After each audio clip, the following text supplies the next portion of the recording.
The massive view screen aboard the Imperial command ship Dominion filled with images of the blue-green planet below.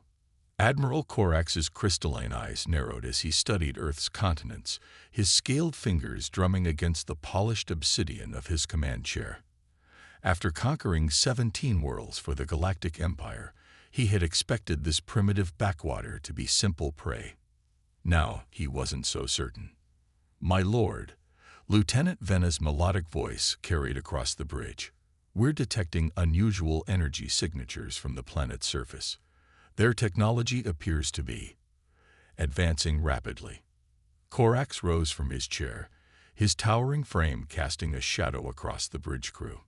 In the 3 standard months since the Dominion's arrival, he had watched Earth's nations unite with unprecedented speed. Their technological progress was equally disturbing. They had already begun to grasp principles that should have taken centuries to discover. On the surface below, Dr. Isabella Reyes hurried through the underground corridors of the Global Defense Initiative's headquarters in Geneva.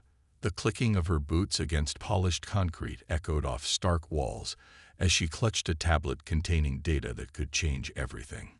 2 guards nodded her through heavy security doors, and she burst into the council chamber where Earth's leading minds had gathered. "Director Patel," she called out, interrupting the ongoing discussion. "The Empire's ships, they're not just advanced, they're impossible." She projected a hologram showing the alien vessel's energy readings. "Their power systems violate several laws of physics. Either everything we know about science is wrong, or they're using something beyond conventional physics," finished Director Raj Patel, his weathered face grave. "Something they don't want us to discover." Across the chamber, General Yuki Tanaka of the Pan-Asian Alliance stood up. "Then we continue the deception.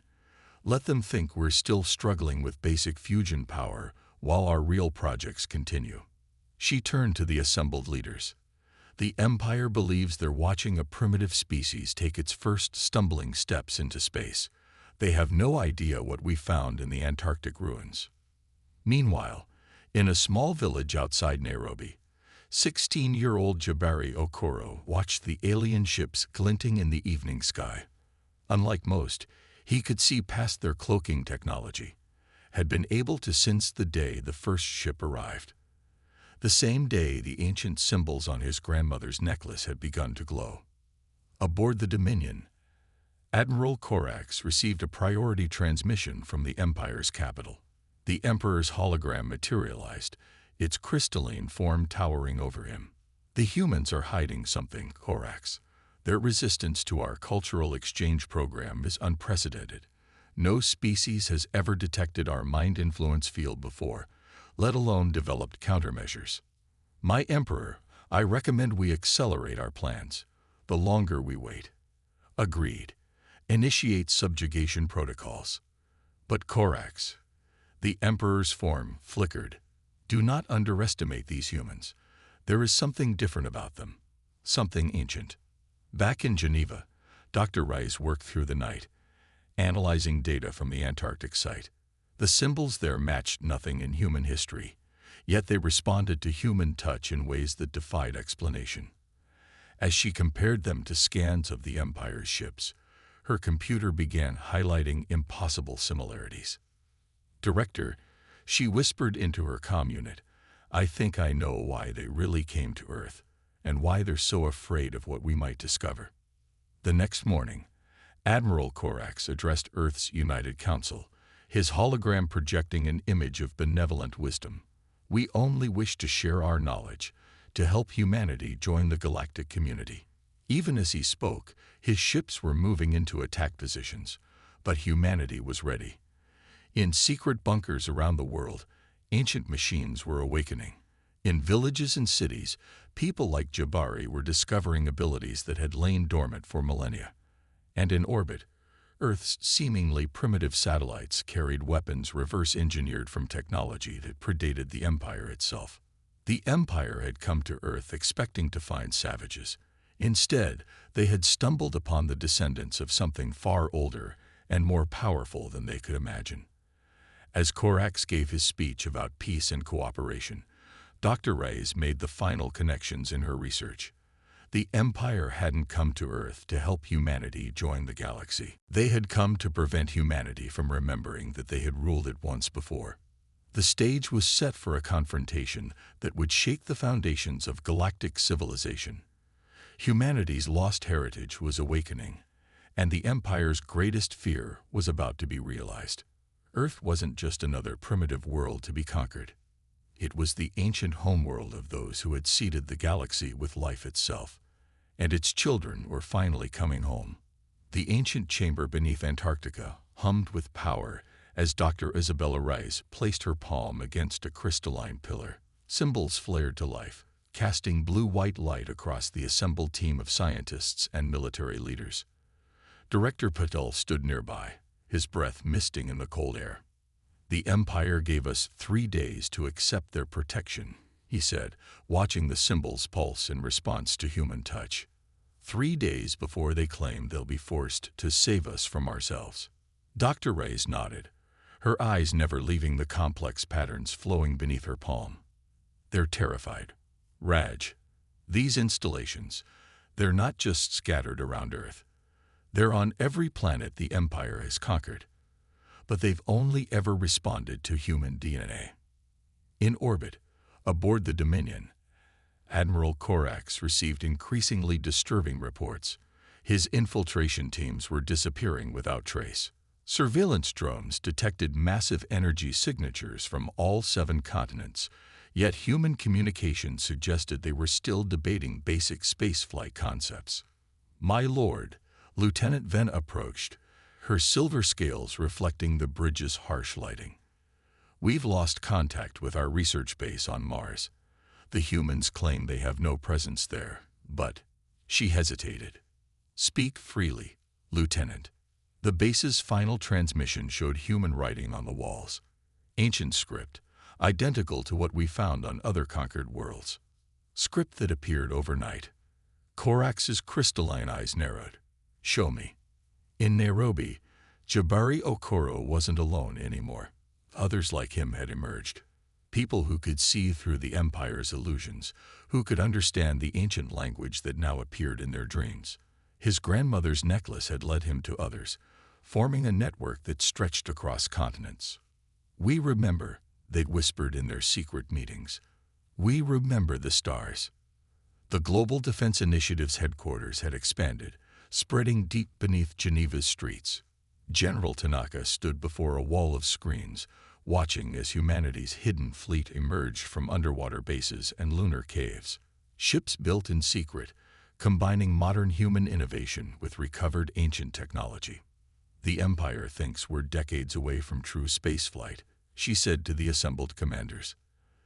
"They don't realize we've been building these since we first detected their approach 50 years ago, since the first artifacts began to awaken." Dr. Reyes worked furiously at her console, translating more of the ancient data streaming from installations worldwide. "These aren't just defense systems," she announced to Director Patel. "They're a message left by our ancestors. The Empire. They were our servants once, created to tend other worlds while we explored deeper space. When we didn't return, they built their empire on our forgotten foundations." Above the Earth, the Empire's fleet grew daily. Ships arrived from across the galaxy, called by Corax's increasingly urgent requests. The Admiral stood before the Emperor's hologram, his usual confidence shaken. "They know," he reported. "Somehow, they're remembering. The genetic locks we placed in their DNA are failing. The human consciousness suppression field isn't working anymore." The Emperor's crystalline form pulsed with anger. "Then we stick to the original plan. If we can't keep them suppressed, we eliminate them. Better to destroy Earth than risk the return of the ancestors." But humanity wasn't waiting for the Empire's deadline. In homes and schools, offices and farms, people began to remember. The knowledge was returning, not just of technology, but of who they really were, what they had been. Jabari found himself drawing star maps of places he'd never seen, yet knew intimately. Dr. Rice discovered she could read the ancient scripts without translation. Around the world, Humans began to access abilities that had lain dormant for millennia. The Empire had spent thousands of years ensuring humanity would never reach the stars, never remember their true heritage. They had seeded Earth's development with false histories, manipulated human evolution to suppress certain genes, and positioned themselves as advanced benefactors. Now their greatest fear was coming true. Humanity wasn't just remembering. They were angry. Director Patel called an emergency session of Earth's United Council. The chamber was packed as he took the podium, his voice carrying to billions watching worldwide. For too long we have been deceived, kept ignorant of our true nature, our true potential. The Empire came not to help us join the galactic community, but to ensure we never reclaimed our rightful place in it. He paused, letting the words sink in. Today, we show them that humanity has remembered who we are. As if in response, ancient installations around the planet hummed to life. The Empire's ships reeled as long-dormant defense systems activated. Humanity's hidden fleet rose from its secret berths, crews guided by both modern training and ancestral memory. Admiral Corax watched in horror as Earth's response to the Empire's ultimatum took shape. These weren't the primitive savages they had sought to keep suppressed. These were the ancestors themselves, reborn and awakened. And they were coming for their legacy. The storm wasn't just rising, it was breaking. Humanity had remembered its true nature, and the Empire was about to learn why they had feared that possibility for so long. The war for Earth was about to become a war for the galaxy itself. The first shots of the war weren't fired by the Empire's massive fleet or Earth's hidden forces.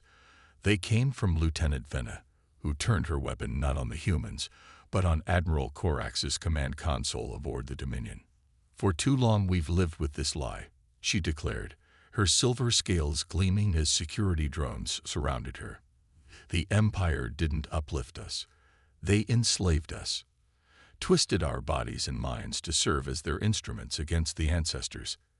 Chaos erupted on the bridge as other crew members, inspired by her actions, turned against their commanders. The Empire's careful genetic conditioning, maintained for millennia, was unraveling in the face of humanity's awakening. On Earth, the sky blazed with light as ancient defense platforms emerged from their long slumber. Dr. Rice stood in the Antarctic Control Center, her hands dancing across crystalline interfaces that responded to her touch as if they'd been designed for her, because they had been.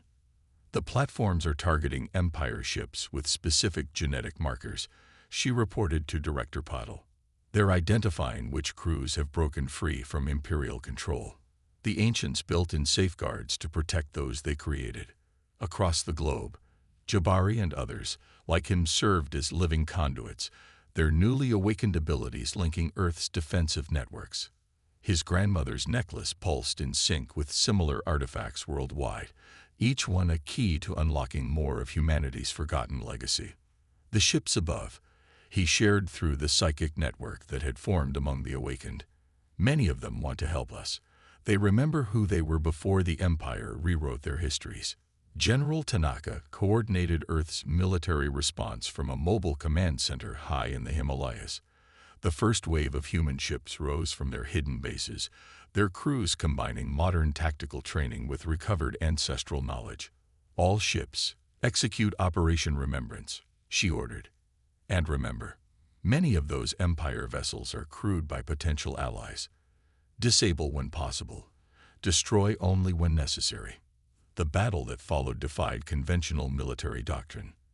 Empire ships found their weapons refusing to fire on human vessels, ancient genetic commands reasserting themselves. Entire battle groups switched sides as their crews broke free from Imperial conditioning, their true memories flooding back. Admiral Corax, barricaded in the Dominion's secondary command center, watched his fleet tear itself apart. "Launch the Men-Killer," he ordered through encrypted channels. "If we can't control them, we'll wipe their consciousness clean." But the Empire's ultimate weapon, designed to erase all traces of ancestral memory, encountered an unexpected obstacle. As the massive device powered up, a song began to echo through space itself. From Earth's surface, millions of awakened humans joined their consciousness in a harmony that had been written into their genes at the dawn of time. Dr. Reyes, monitoring the battle from Antarctica, suddenly understood.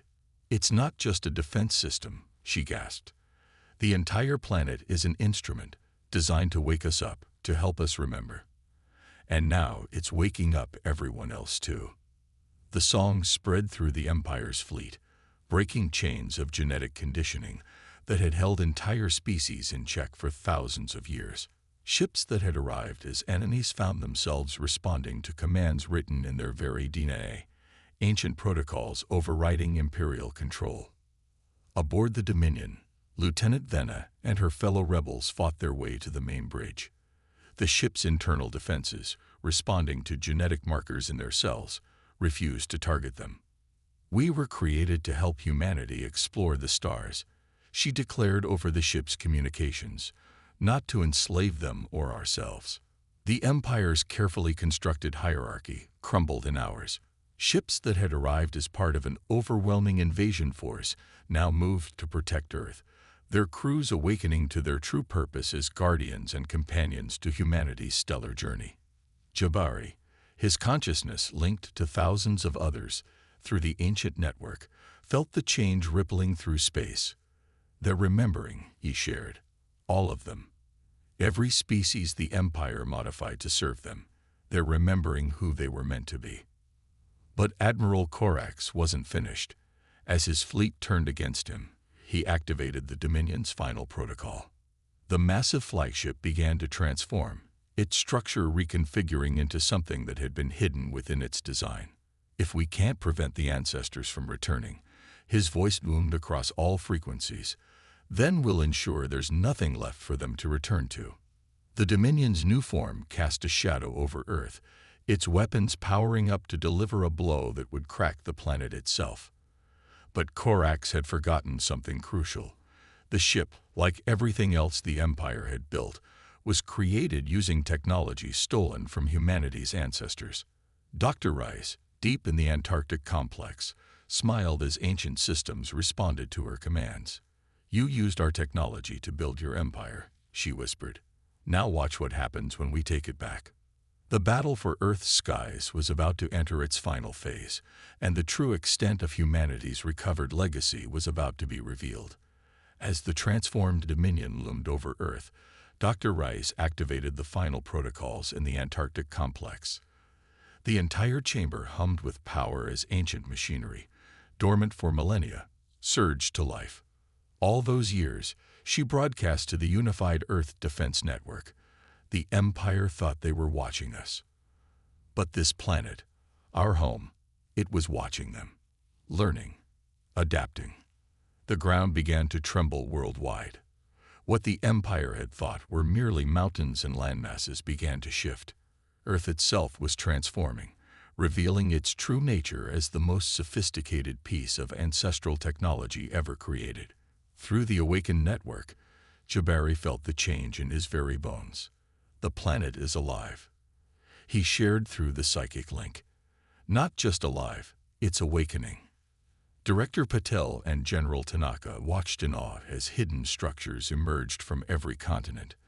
The Amazon rainforest revealed itself as an organic supercomputer.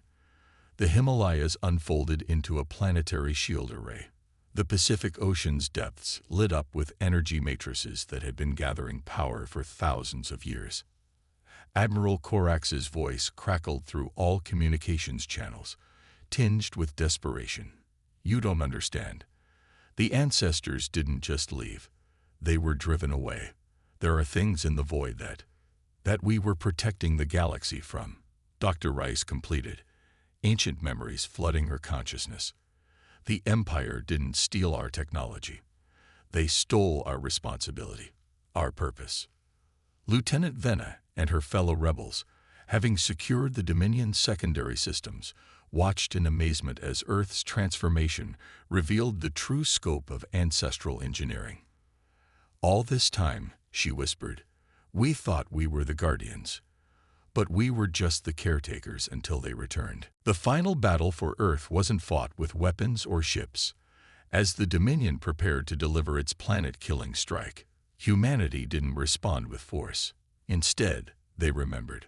Through the awakened network, through recovered genetic memory, through the planetary consciousness that had guided their evolution, humans remembered who they were. Not just a species that had once ruled the stars, but one that had chosen to sleep, to forget, to become something new. Dr. Rice, her mind now fully connected to the ancestral knowledge base, understood at last. We didn't abandon our post. She shared through the network. We became the ultimate defense system. By forgetting who we were, by starting over, we created something the void couldn't corrupt: genuine, evolved consciousness. The transformed Earth sent a pulse of energy through space, not attacking the Empire's ships, but awakening them. Every piece of stolen technology, every modified species, every corrupted system remembered its true purpose. Admiral Corax watched in horror as the Dominion systems responded to Earth's call, the ship's very structure recognizing its true masters. The weapon he had intended to destroy Earth began to disintegrate, its components returning to their original form. Through the psychic network, Jabari shared the truth that was becoming clear to all awakened humans. The Empire didn't build their technology. They found it. And everything they found was designed to work only in harmony with others, never for destruction. Lieutenant Venna and her fellow rebels felt their own transformations begin as Earth's pulse reached them. Their modified bodies began to shift, returning to forms that had been designed not as servants, but as partners to humanity's greater purpose. Director Patel addressed the Unified Earth Council one final time. "We are the ancestors," he declared.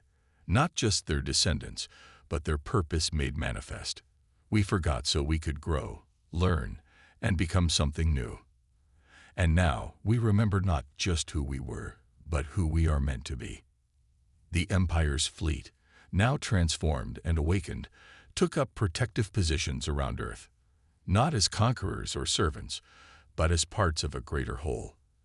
The species the Empire had modified found themselves remembering their true roles, not as slaves, but as crucial elements in a galactic ecosystem designed to keep the void at bay.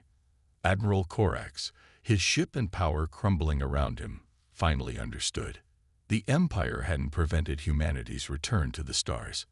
They had been part of the process, creating the pressures and challenges needed for humanity to evolve, to become something greater than their ancestral selves. As the transformed Earth took its place as the center of a new galactic order, Dr. Rice shared a final insight through the network. "The Empire's greatest fear wasn't that we would remember who we were," she said. "It was that we would become what we were always meant to be. Not conquerors, not rulers, but guardians. Not of territory or power, but of life itself." The age of the Empire was over. The age of remembered purpose had begun.